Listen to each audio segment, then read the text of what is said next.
Hi everybody, I'm Kara at Sedgwick County Zoo, and this is my friend Mike Forbes, the senior keeper of the Velt. And today we're going to give you some insight on some of the things that we do to make sure that we're providing the best welfare for our animals. And one of those things is we actually train them so that they can participate in their health care. And today we're going to go through a training exercise with one of the hippos, and Mike can tell you a little bit about what we're doing it for. Well, a couple of weeks ago, Sweetie Pie, our 48-year-old hippo, broke one of her large tusks in her mouth. This is a dental structure. It's a large tooth that actually continually grows throughout their life. And what our concern is that since it broke so close down the gum line, that we decided we want to try and take some x-rays of the tooth to see how the health of it is. So far, everything has looked good. On a daily basis, we're flushing it twice a day to help keep it clean, and of course the vets are on constant standby with us to find out how everything is going. And like I said, their suggestion was that we try to get some x-rays with it. So we're going to do some practice training today to see how it goes and see if we can eventually get those radio effects that they want. This is kind of some geriatric care for the animals here. Obviously, just like us, the animals age and get older, and things like dental problems can be things that come up as animals get older. And so this is part of the care that we do to make sure that the animals here at Sedgwick County Zoo are taken care of to the best of our ability. Kayla and Jody are going to be bringing the hippo into our chute. This is where we've been doing the training. And basically this is all voluntary. She comes in here by choice. She knows that we're going to be working with her. She knows she's going to get some treats, and it's just a matter of kind of desensitizing her to the various things that we need to do for this. What you're seeing right now is just Kayla giving her a little brush, just to kind of let her know things are okay. They actually do like the attention, and one of the things that we found over the years they really like is they like to have their tongue scratched. So that kind of helps us get them to want to open their mouths. You can kind of see the remaining tusk on the right side there is the one that's not broken. And just in the corner there, you can see the hole where the tusk was broken. And that, like I said earlier, that's what we're flushing twice a day and are hoping to get some x-rays of.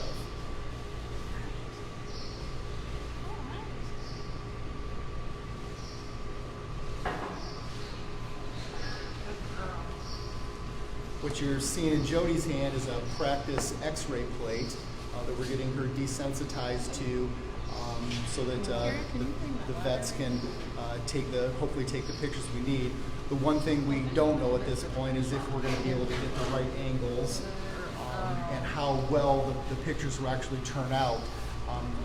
Obviously the jaw of a hippo is very large, so the vets are going to have to kind of take some practice shots to get the depths right and see how it turns out. And like I said, this is just practice, and even the attempts with the first x-rays will be just practice because we don't know what we're going to get, but it can't hurt to find out.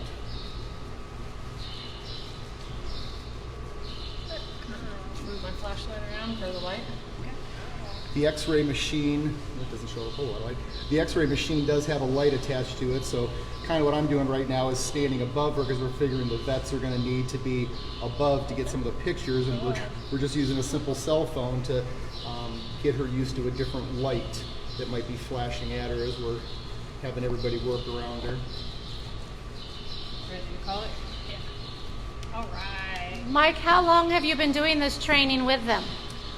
To be honest, this is only the 5th day that we've even attempted it, and it's only maybe the 3rd or 4th day that we've actually done it in the chute. So this is all new, and that's why I keep saying we're going to try, because the vets wanted to try it as soon as possible, so we're getting as much done as we can. And the first time may not work. That's part of the training process. It doesn't always work every single time, but we certainly try our best. I don't know if you guys out there can hear the noises that are being made by the hippo right now, but it's definitely happy, joy, treat noises there. My kids sound that way too when they're having their treats. Kind of what we do at the end of a training session, especially if they were good and we considered that a good performance from her, is kind of give them a jackpot. And right now her jackpot is grain that she would normally get in her diet, but also some cut up apples. That tends to be one of their favorite treats. Mike, what are our hippos' names? The hippo that we're working with is Sweetie Pie, and our other hippo is also a female, and her name is Pudgy.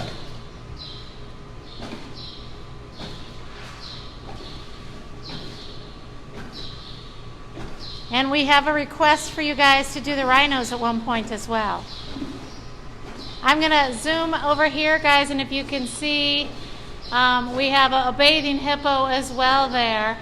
Don't worry, she got treats too. Oh, yeah, they both got treats. I have a question of what is the brown stuff? Maybe that's on their skin. You can kind of see the little brown pieces. I believe so, yes. Yeah, it's actually kind of a reddish color as well, and that's a secretion that comes from their skin that helps keep their skin moisturized when they're out of water. So it's just a natural secretion from the hippo skin. That's great. And can you tell us again how old they are, Mike? Sweetie Pie is 48 and Pudgy is 47. So both our girls are getting up there.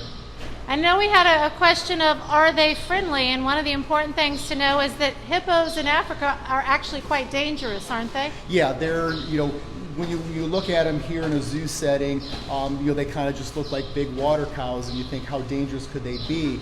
But they can be very territorial, and they will defend their territory. People can be killed in the wild by hippos.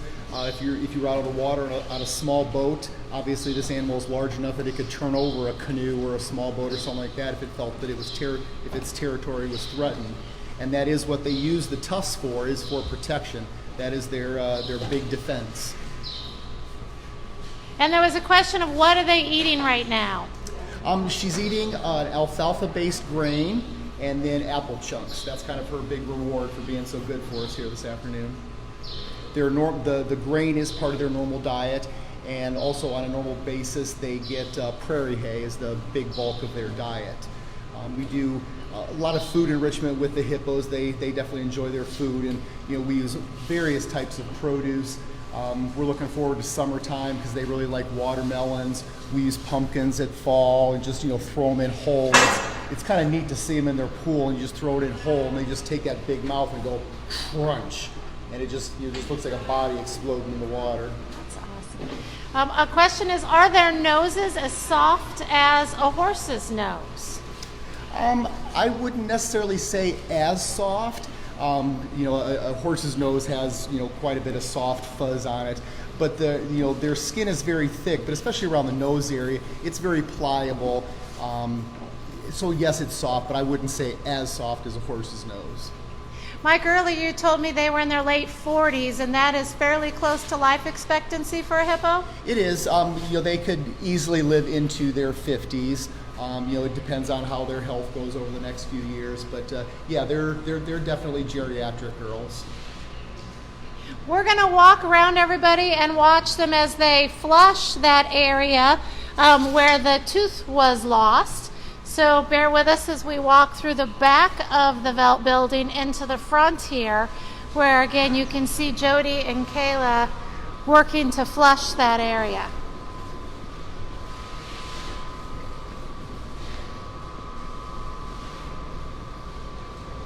The flush that we're going to use is just a simple chlorhexidine solution. It's very mild. It's kind of the same thing we would use for any type of wound, for cleaning baby bottles or syringes if you're hand feeding an animal. So it's just a very, very mild. It's not going to hurt her if she ingests it or anything like that. And they actually use chlorhexidine for people mouthwash too before oral surgery. There you go. We have Burke, a 5-year-old, asking if it bothers them to have the tusk missing. That one's hard to answer because they can't tell us. Just like if we broke a tooth, depending on where it breaks, sometimes it could hurt if it gets into the roots, and sometimes if you just chip a tooth, it's really not going to hurt that bad. It more startles you than anything else. She has not shown any signs that it is bothering her, and the fact that she lets us flush it out like that, I would guess that there's not a whole lot of pain involved in it. It looks like she's decided she is done with her dental procedure for today. She wants more treats. Making sure she didn't leave Come anything here. behind. All right, everybody. Well, thank you for joining us today, and we are going to head out for now so that we can go find some more adventures to have, because even though we're closed, we're still caring.